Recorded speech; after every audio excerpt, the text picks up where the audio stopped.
ආයුබෝවන් හැමෝටම සුබ දවසක් කියලා මේ පැත්තට පිළිගන්නවා. ඉතින් පුතේ අලුත් පොතක් කියවම අලුත් අත්දැකීම් ටිකක් ජීවිතේට ලැබුණම ඔයාලත් එක්කත් ඒව බෙදා ගන්න ඕන කියන අදහස හැමතිස්සෙම මගේ හිතේ තියෙනවා. වචනේ ආකර්ෂණීයව මෙහෙයවන්න ජන හදවත්වල සදාකාලිකවම ජීවත් වෙනවා. ඉතින් මම අද පුතේ ඔයාලා එක්ක කතා කරනවා අපිට කතාවක් කරන්න ලැබෙන ඕනම තැනකදී අපි අනිවාර්යයෙන්ම දැනගෙන ඉන්න ඕන කරුණු ටිකක්. මීට කලින් මම කරලා තිනවා පුතාලට කතාවකදී සැලකිලිමත් වෙන්න ඕන කරුණු කියලා වීඩියෝ පටයක්. එදා මට කතා කරන්න බැරි වෙච්ච සහ මේ වෙනකොට මම හොයාගෙන තියෙන අලුත් තොරතුරු එක්ක තමයි අද පාඩම සකස් වෙන්නේ. අනිවාර්යයෙන්ම රැඳිලා ඉන්න මේ වීඩියෝ එකත් එක්ක ඔයාට අද විශේෂ කරුණු ගොඩක් දැනගන්න ලැබෙනවමයි. මම පුතේ ඔයාලට කිව්ව නේද අපිට කතා කරන්න විවිධ අවස්ථා ලැබෙනවා කියලා. ඉතින් මේ තරංගවලදී විතරක් නෙවෙයි සමාජයේ විවිධ අවස්ථාවලදී ඔබට මේකට අවස්ථාව ලැබෙනවා. සමහරක් වෙලාවට ඔබට ආරාධිතව අවස්ථාව ලැබෙන්න පුළුවන්. සමහරක් වෙලාවට අනාරාධිතව ඔබටම කතා කරන්න හිතෙන අවස්ථා තියෙන්න පුළුවන්. මේ කුමන අවස්ථාවක වුණත් අපි දැනගන්න ඕනම කතිකේකට වැදගත් වෙන කරුණු ටිකක් තමයි අද මම ගොනු කරගෙන ආවේ ඔයාලා එක්ක කතා කරන්න. මං හිතනවා අද දවසේ මේ විනාඩි කිහිපය පුතේ ඔබේ කතික ජීවිතයේ ගමන් මගට වැදගත් කරුණු රැසක් මම එකතු කරගෙන ආවා කියලා. මං ඔයාලට අද කියන පළවෙනි කාරණය තමයි පුතේ කොයි වෙලාවකවත් ගැඹුරු නොතේරෙන බසකින් කතා කරන්න එපා. හැම විටම සරල ලිහිල් බසකින් කතා කරන්න උත්සාහ කරන්න. මේක පුතේ අපි තීරණය කරන්න ඕන අපිව ශ්‍රවණය කරන ප්‍රේක්ෂක පිරිස කොයි වගේද කියන එක අපි තීරණය කරගෙන. සමහර වෙලාවට අපි කතා කරනවා වියත් සභාවක් ඉදිරියේ, සමහර වෙලාවට ගමේ සාමාන්‍ය ජනතාව ඉදිරියේ කතා කරන්න වෙන අවස්ථා, ඒ වගේම සමහර වෙලාවට ඔයාගේ මාදර සොයුරියන් ඉදිරියේ ඔයාට කතා කරන වෙන අවස්ථා, ඊටතට ඔයාට වඩා ගොඩක් බාල කුඩා නංගිල මල්ලිලා ඉස්සරහ ඔයාට කතා කරන්න වෙන අවස්ථා, ඔයාගේ පන්තියේම යාළුවන් ඉස්සරහ ඔයාට කතා කරන්න වෙන අවස්ථා. මම මේ උදාහරණ ටික කිව්වේ පුතේ ඒ අනුවයි අපි භාෂාව සකස් කරගන්න ඕන. සමහර වෙලාවට අපිව අහන්න පිරිසට නොතේරෙන බසකින් නම් අපි කතා කරන්නේ ඒ කතාව නිෂ්ඵල නිෂ්ප්‍රයෝජනවත් දෙයක් වෙනවා. මේක ඔයාලට විතරක් නෙවෙයි පුතේ කතාවක් කරන ඕනම කෙනෙකුට වැදගත් වෙන පළවෙනි කාරණය. කරන කතාව අපේ ශ්‍රාවක පිරිසට හොඳින් ඇහෙන්න ඕන. ඒ කියන්නේ අපේ ශ්‍රාවක පිරිසේ මුලින්ම සිටින කෙනාටත් ඒ ශාලාවේ අවසානයේට සිටින කෙනාටත් ඇහෙන ප්‍රමාණයට කතා කරාම හොඳටම ප්‍රමාණවත්. මම කියන්නේ පුතේ අනවශ්‍ය ഘോഷාවක් නැතුව ප්‍රමාණවත් හඬකින් කතා කරන්න ඕන කියන එක. නිකරුණේ ප්‍රමාණය ඉක්මවා ශබ්දය පමණක් මූලික කරගෙන කරන කතාවක් හරිම නීරසයි. කතාව ආරම්භයේදීම සුමිහිරි මිහිරි හඬින් සභාව අමතලා සුමధుර ලෙස ඒ පිරිස ඔබට ඇද බැඳ තබා ගන්නට ඔබ දක්ෂ කෙනෙක් වෙන්න ඕන. පුතේ මෙන්න මේකෙදි මම මේ කාරණාව නිතර මතක් කරනෝනේ කතාවකට ප්‍රවේශය ගොඩනගමු කියලා. පළවෙනි අවස්ථාවේදීම ඔබ ඇද බැඳ ගන්නට සමත් වෙන ප්‍රමාණය අවසානය දක්වාම ඔබට රැගෙන යන්නට පුළුවන් නම් ඒක තමයි සැබෑම දක්ෂ කතිකයෙකුගේ තවත් එක් ප්‍රධාන වැදගත්ම ලක්ෂණයක් වෙන්නේ. සුමధుර මියුරු තෙපුලෙන් ඔබ පිරිස පිනවා සතුටු සිටින් යුතුව කතාවට ආරම්භයේ පුතේ ගොඩනගා ගන්නම ඕන. කතාවක් හරියට ගංගාවක් ගලනවා වගේ කියන කියමන ඔයාලා පුතේ මීට කලින් අහලා තියෙනවා. මොකද මමම කීප සැරයක් මේක කියලා තියෙන නිසා. ගංගාවක් කොහොමද ආරම්භ වෙන්නේ? සිහින් පුංචි දිය ධාරාවකින්.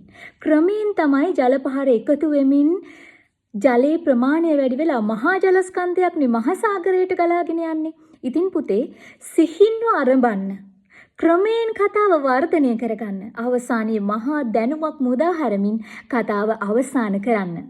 සමහරුන්ගේ කතා දිහා බලනකොට තේරෙනවා කතාවේ අවසානයට යනකොට අගහරිම සිහින්. කතාවේ සිහින් බව තිබිය යුත්තේ පුතේ කතාවේ ආරම්භයේදී. සිහින් කියලා කියන්නේ පුතේ හරි ප්‍රියජනක මధుර විදියට ආරම්භය ගොඩනගනවා කියන එක. මේක කතාවේ අවසානයට නෙවෙයි කතාවේ ආරම්භයටයි අපි යොදා ගන්නම ඕන. වත් වැදගත් කාරණාවක් මම ඔයාලා එක්ක කතා කරනවා. ඒක තමයි ඔයාට සභාවෙන් දෙනව නේද වෙලාවක්. තරඟයකදී නම් අනිවාර්යෙන් වෙලාවක් දෙනවා.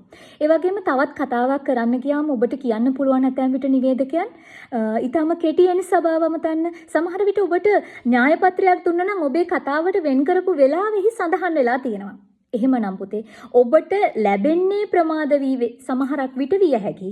එහෙත් ඔබ මතක තියාගන්න ඔබ හරිම කතිකයා නම් ඔබ සභාවට නිවැරදි වෙලාවට කතාව අවසන් කරලා දෙනවා. එහෙම නැති වුණොත් ඇත්තටම පුතේ වෙන්නේ ඔබ ඇත්තටම කළ යුතු දෙයක් මග හැරිය වෙන එක. කතාවට සූදානම් වෙන්න ලැබෙන කාලය ඔබට පැය භාගයක් වුණත් කතාවට ලැබෙන්නේ විනාඩි 5ක කාලයක් නම් අනිවාර්යයෙන්ම ඒ වෙලාව ඇතුලේ ඒ කතාව අවසන් කරන්න පුරුදු වෙන්න. සමහර වෙලාවට තියෙනවා අපි සංඥාව දෙනවා ඒත් නොනවත්වාම කතා කරගෙන යනවා. දෙවෙනි අවස්ථාවේ සංඥාව දෙනවා නොනවත්වාම කතා කරගෙන යනවා. මේකෙන් වෙන්නේ පුතේ ඔයාගේ තියෙන හොඳ ක්වොලිටියක් නැති කරගන්න එක. නවත්වන්නට නම් ඒ සංඥාව ලැබෙන්නේ ඔබ කතාවේ අවසානයේ ඉක්මනින්ම කෙටියෙන් ගොනු කරගෙන සභාවට සුබපතලා නිහඬවන්න පුරුදු වෙන්නම ඕන. තවත් වැදගත් කාරණයක් කතා කරන්න හිතුවා මම මේ දරුවෝ එක්ක කතික තරඟ වලට සහභාගී වෙලා තමයි මේ වගේ කාරණා ගොඩක්ම එකතු කරගෙන තියෙන්නේ. මොන මාතෘකාවක් ලැබුණත් පුතේ ඒ මාතෘකාවට Taman කොතරම් අකමැති වුණත් අප්‍රසාදයක් තිබුණත් ඒ අප්‍රසාදය අකමැත්ත සහ කෝපය සමහරක් විට කෝප වෙනවා. ඒක සභාව ඉදිරියේ පෙන්වන්න යන්නට එපා.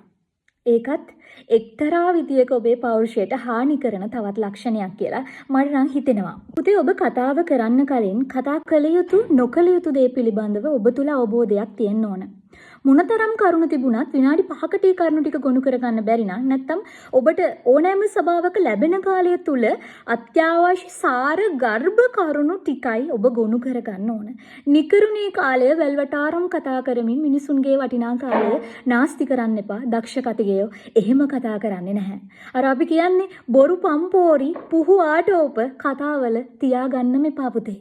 Tamanගේ කතා අනුන්ට බලෙන් අස්සවන්නට නොයද හැමෝගෙම කතාවලට සවන් දෙන්නාට සැබවින්ම පුතේ හොඳ ප්‍රේක්ෂකාගාරයක් හොඳ ශ්‍රාවක මණ්ඩලයක් හිමි වෙනවමයි.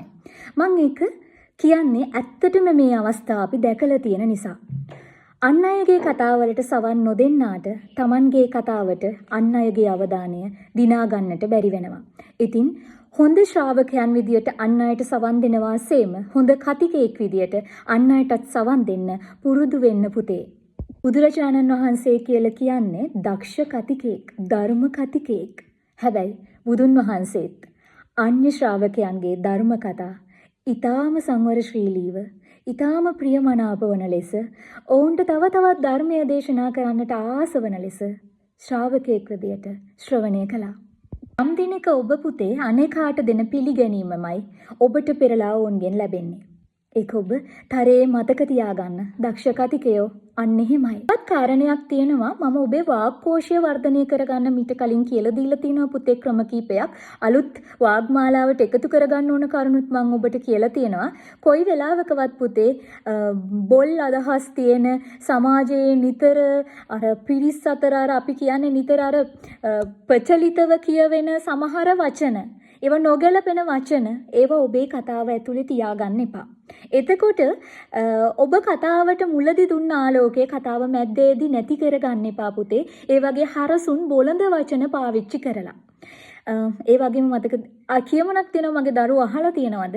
කිරි කලයට එක ගොම බින්දුවක් ඇති කියලා. ඒ නිසා පුතේ කතා කරන වචන ගැන හරි පරිස්සමින් කතා කරන්න. ගොඩක් වෙලාවට මිනිස්සු අපේ හොඳ 1000ක් තිබුණත් එක පුංචි වැරද්ද ඇඟිල්ල දික් කර අපිට කියන්න බලාගෙන ඉන්න නිසා. හැමදාම එකම කවිය, හැමදාම එකම නිසඳෙස හරි ඔබ ළඟ තියෙන එකම දේ හැම කතාවකටම යොදා ගන්න එපා පුතේ. නිතර අලුත් වෙන්න, අලුත් කරුණු හොයන්න, අලුත් තාක්ෂණයක එකතු වෙලා ඔබේ කතා නිර්මාණාත්මකව ගොඩනගා ගන්න ඔයාලට පුළුවන්. තවත් සමහර දක්ෂ කතිකයෝ ඉන්නවා එකම අදහස වුණත් එයාට ඒක කියන්න ප්‍රකාශ කරන්න විවිධ ක්‍රම තියෙනවා. ඇතැම් විට කවියකින් කියන එක තවත් වෙලාවකට ඒක නිර්මාණාත්මකව වැකිවලින් ඉදිරිපත් කරනවා. තවත් වෙලාවක විරිඳු ආකාරයේ කවියකින් ඉදිරිපත් කරන්න පුළුවන්. ඉතින් නිර්මාණාත්මක අලුත් ක්‍රම පාවිච්චි කරනකොට පුතේ ඔබ මතක තියාගන්න තවත් වැදගත් කාරණයක් තියෙනවා. කතා කරන හැම වචනයක්ම ඔයා හිතින් හිතලා හරියට තේරුම් බේරුම් කරගෙන ඔළුවෙන් හිතලා වචන වලින් එළියට දාන්න. මොකද ඒ හැම වචනයක්ම පිරිසකට අහන්නනේ ඔබ ඉදිරිපත් කරන්නේ. මම මේ කියන්නේ තරඟවලදී විතරක් නෙවෙයි. ඔබට ලැබෙන ජීවිතේ කතා කරන්න ලැබෙන හැම අවස්ථාවකදීම මේ ගැන ඔබ අනිවාර්යෙන්ම සැලකිලිමත් වෙන්න ඕන. වටෙමුන් අකමැති පිළිකුල් සහගත අප්‍රසන්න දේවල් කතා කරනකොට ඔබ මතක තියාගන්න ඔබ කතා කරන ඔඩියන්ස් එකේ වයස කවුද කාටද මේ කතා කරන්නේ මේ පිළිබඳව අවබෝධයෙන් කතා කරන්න. බොහෝ වෙලාවට පිළිකුල් සහගත අපි කතා නොකරන වචන කතා නොකරම ඉන්න තරමට ඇතැම් විට ඔබේ ප්‍රේක්ෂකාගාරය ඔබට දිනා ගන්න ලැබෙන අවස්ථාව වැඩි වෙන්න පුළුවන්. ඔබට කීව යුතුම එහෙත් එක එල්ලේම මූණට කියන්න බැරි සමහර දේවල් මුතු පොට ඇතුලේ තියෙන සිහින් නූල වගේ හිමින් සැරේ සංගවල කියන්න. එතකොට කාගේවත් හිතක් රිදෙන්නේ නැති වෙයි. පුතේ කවදාවත් කතා ඇතුලේ ඔබේ පුරසාරකම් ඔබේ ආඩම්බරකම් ඔබට තියෙන දේවල් ඔබ කවුද කතා කරන්න එපා. මොකටද නේද? අපි කිරි හොද්දට පැණි දාන්න ඕනේ නෑනේ නේද? කලින්ම කිව්වා වගේ දක්ෂ කතිකයෝ හොඳ දක්ෂ කතිකයන්ගේ කතා අහනවා. දේශකයන්ව අනුගමනය කරනවා. ඒක හොඳ දෙයක් පුතේ. මොකද එකපාරට පුහුණුවක් ලබන්න බෑනේ. ඔබට මේ අනුකරණයන් තිබිය යුතුයි. එවිටයි ඔබ හොඳ ජනප්‍රිය කතිකයෙක් වෙන්න ඔයා කැමති නම් ලෝකෝපකාරයේ සුභාෂිතය ලෝවැඩ සංගරාව දහම් ගැටමාලාව සද්ධර්ම රත්නාවලිය ධම්මපදය මේ වගේ බෞද්ධ පොත් කියවන්න. අතක පොත පංචතන්ත්‍රය හිතෝපදේශය දහම් ගැටමාලාව මේ පොතුත් පුතේ හොයාගෙන කියවන්න. දෙන්න නම් ඔබ යමක් එකතු කරගෙන තියෙන්න ඕන. හොඳට කතා කරන්න නම් කතා කරන්න ඕන දේත් ඔබ එකතු කරගෙන තියෙන්න ඕන. එකතු කරගත් දේ සේම පුතේ ඔබේ මනස මෙහෙයවා ඔබ විසින් ඔබ තුලින් වැඩි දියුණු කරගත් දේත් ඔබ තුල නිර්මාණය වෙමින් පැවතින්න ඕන හොඳට කතා කරන්න නම්. කතිකයෙක් කියලා කියන්නේ භාෂාවේ ඉන්න තවත් එක් නිර්මාණකරුවෙක්.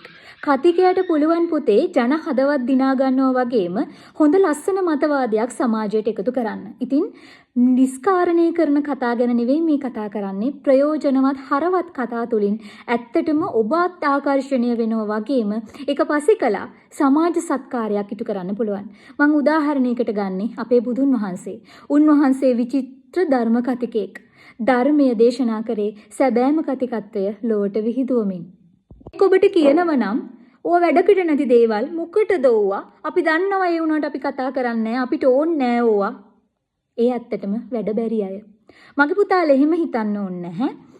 දැන් ඔබ මේ ආපු ගමනේ මම ඔබට දිගටම කියලා දුන්නා කොහොමද ලස්සන්ට හරවත්ව මිනිස්සුන්ගේ හදවත්වල ජීවත් වෙන්නේ කියලා. පුතේ හැමදාම ඔයා අලුත් දේවල් කියවමින් අලුත් දේවල් සොයමින් ඔබේ ජීවිතය වර්ණවත් කරගන්නවා වගේම ඔබේ කතිකත්වය සමාජයේ සුපිපි කුසුමක් වෙලා හැමෝටම සුවඳ දසත විහිදුවන්නටත් ඔවුන්ගේ ජීවිතවලටත් සුවඳ ගෙනෙන්නට පිපෙන සුවඳවත් වළක්වන්නට ඔබට හැකි වේවායි මම ප්‍රාර්ථනා කරනවා.